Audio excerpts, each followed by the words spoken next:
श्री स्वामी समर्थ. नमस्ते. ज्योतिष kitchen and रेसिपीमध्ये आपल्या सगळ्यांचे मी अगदी खूप खूप मनापासून स्वागत करते. इथे आज पावसाळी विशेष रानभाजी बनवते मी. अत्यंत पौष्टिक, खायला औषधी गुणधर्म असलेली भाजी आहे. करायला तितकीच सोपी आणि खायला तितकीच चविष्ट अशी आहे. चला तर आपण आता रेसिपीला सुरुवात करूया. इथे मी ही कंटोली घेतली आहे आणि पाण्यामध्ये ठेवलेली स्वच्छ धुवायसाठी, कारण हिला पानं वगैरे सुकलेली असतात ना, ती स्वच्छ धुवून घ्यायला लागतात 3 ते 4 वेळा. अशी पाण्यात ठेवली की पानं काय असेल लागलेलं ते सर्व निघून जातं आणि स्वच्छ धुवून घ्यायची. तर आता इथे मी 2-3 वेळा धुवून घेतली स्वच्छ. हे पाणी काढून घेते. इथे सर्व कंटोल मी पाण्यातून काढून घेतली आणि आता हे कापून घेते. चविष्ट अशी भाजी होते याची. गावाला तर आपल्या जंगलामध्ये मिळतात, पण इथे विकतच घ्यायला लागतात. कोवळी छान आहे तशी, जास्त बिया पण नाहीत. जसं कारलं कापतो तशीच मी एक कापून घेते. जास्त जाड पण नाही आहेत आणि जास्त पातळ पण नाहीत. इथे आता मी सर्व कंटोली इथे कापून घेते. मी ते सर्व कंटोली कापून घेतली आणि काही ना थोड्याशा बिया कडक अशा होत्या, तर मी बिया तर काढून घेतलेत. तुम्हाला काढायचे असतील तर काढा, पण ते खातेळी कडक लागतात ना दाताला, त्याच्यामुळे खाताना चांगलं वाटत नाही. त्याच्यामुळे मी हे काढून घेतले. 2-3च थोडेसे होते कडक बियावाल्या, जसं आपण कारल्याचे असतात तसेच. कोणाला आवडत असतील तर घालू शकतात, करू शकतात. मी हे काढून टाकलं आणि ते सर्व हे कंटोली मी कापून घेतली आहेत. ते भरून ठेवते एका भांड्यामध्ये, काढून घेते. कांदा घेतलाय, कांदा चिरून घेते. भाजी कशी दोन्ही पद्धतीने करता येते. हिरव्या मिरचीची पण छान वाटते आणि असे मसाल्यामध्ये जर केलं ना मिरची पावडर घालून तरी पण छान वाटते.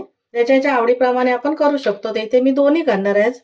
मिरची पावडर पण थोडी घालणार आणि हिरवी मिरची पण घालणार. त्यासाठी 2-3 ह्या मिरच्या मी कापून घेतल्या आणि हा कांदा सोलून घेतलाय सालं काढून. कांदा कापून घेते.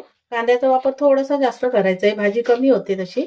आणि भाज्या कशा रानभाज्या ज्या आहेत आता पावसाळ्यातच मिळतात आणि खूप औषधी गुणधर्म असलेले असतात, त्याच्यामुळे एकदा तरी आपण बनवून ही भाजी खायची. इथे आता मी हा कांदा कापून घेते. इथे मी हा कांदा चिरून घेतलाय. आता जाऊया गॅसकडे. भाजी फोडणीला घालून घेते. भाजी बनवायसाठी गॅसवर मी कढई ठेवली आहे. तेल घालून घेते. तेल आवडीप्रमाणे घालू शकतात. 1 ते 1.5 चमचा एवढा तेल घालून घेतलंय. ते तेल गरम झालं, थोडंसं जिरं घालून घेते. जिरं घातलं, आता जो मी कांदा चिरून घेतलेला ना तो कांदा घालून घेते आणि मिरची पण घातली त्याच्यामध्ये, हिरवी मिरची दोन्ही एकसाथच घालून घेतले. आता कांदा हलकासा लाल करून घ्यायचा. इथे कांदा हलकासा लाल करून घेतलाय, जास्त पण नाही. मऊ पण व्हायला पाहिजे आणि कच्चा नाही राहायला पाहिजे. थोडासा शिजला गेला पाहिजे. कच्चा राहिला तर खातेवेळी चांगला वाटत नाही. आता मी मसाले घालून घेते. थोडीशी हळद घालते. ते आता मी मालवणी मसाला घालते.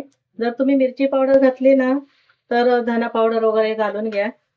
इथे आता कशा मी 2-3 हिरव्या मिरच्या पण घातल्या, त्याच्यामुळे मी हे मालवणी मसाला थोडासा कमी घालते. बाकी धना पावडर वगैरे काय घालत नाहीये. थोडीशी हळद घातली आणि मालवणी मसाला घातलाय. आता थोडंसं परतून घेते मसाला. 5 मिनिट परतून झालं. मी कापलेली कंटोली आहेत घालून घेते. आमच्या गावाला यायला भागलं बोलतात मालवणी भाषेमध्ये. गॅस कमी केलाय गॅस आणि भाजी घातली, मिक्स करून घेते. चवीप्रमाणे मीठ घालून घ्यायचंय, ती भाजी असेल तशी, आणि व्यवस्थित ढवळून घेते परतून भाजी. गॅस मात्र कमीच ठेवायचा आहे. इथे आता 2 ते 3 मिनिटं मी भाजी अशी परतून घेतली कांद्यासोबत. ही भाजी कशी वाफेवरच शिजवायची, पाणी वगैरे घालायचे नाहीये. झटपट होते, जास्त वेळ पण लागत नाही. गॅस मी कमी ठेवलाय. झाकण ठेवते आणि भाजी शिजून घेते. एकदा दोनदा ढवळून घ्यायची थोडी फक्त, त्याच्यामुळे कशी व्यवस्थित अशी शिजली जाईल. तर आता ही भाजी मी शिजून घेते. इथे मी भाजी शिजत ठेवलेली झाकण ठेवून आणि वाफेवरच शिजून घेतली आहे.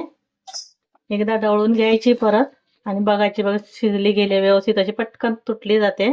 आता मी वरून थोडंसं खोबरं घालून घेते, ओलं खोबरं घातलं आणि परत एकदा ढवळून घेते. आता फक्त एक वाफ काढून घ्यायची की झाली आपली भाजी. 5 मिनिटात होते, जास्त वेळ लागत नाही भाजी बनवायला, लगेच शिजते पण. खोबरं घातलं आणि ढवळून घेतलं मिक्स करून. झाकण ठेवून एक वाफ काढून घेते.